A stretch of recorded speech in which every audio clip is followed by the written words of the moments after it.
Dans ce 4e chapitre, Un cœur ouvert au monde, le pape François élève sa réflexion au niveau des relations entre les États.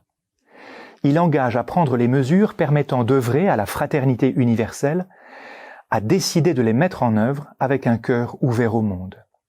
Si l'affirmation de la fraternité n'est pas une abstraction, elle doit se concrétiser. Accueillir, protéger, promouvoir et intégrer les personnes migrantes et toutes les personnes marginalisées est une nécessité. À ceux qui s'inquiètent, François tient qu'il est possible de valoriser et conserver les identités culturelles et religieuses pourvu qu'elles soient vécues sous le signe de la fraternité humaine. Et François souhaite faire redécouvrir la gratuité, même au niveau des pays. Il la définit comme la capacité de faire certaines choses uniquement parce qu'elles sont bonnes en elles-mêmes. Agir sans attendre aucun résultat positif ou quelque chose en retour est une manière de répondre aux dons de ce monde qui ne nous a rien coûté, aux dons de cette vie qui ne nous a rien coûté. Dieu les donne toujours gratuitement. Dès lors, l'accueil gratuit peut inspirer une culture sociale et politique et pacifier l'avenir. Celui qui ne vit pas la gratuité fraternelle fait de son existence un commerce anxieux.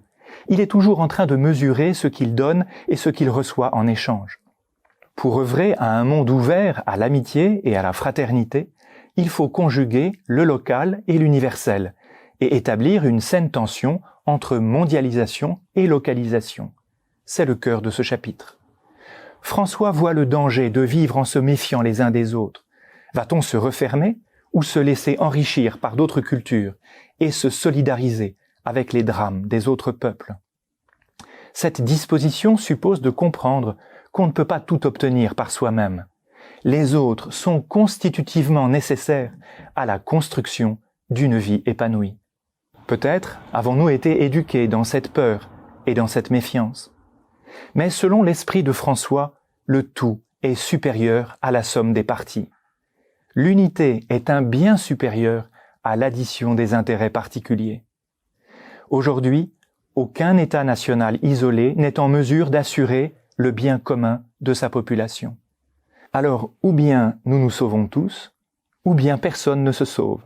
François engage les responsables à rechercher un ordre juridique, politique et économique qui tend au développement solidaire de tous les peuples. Bonne lecture.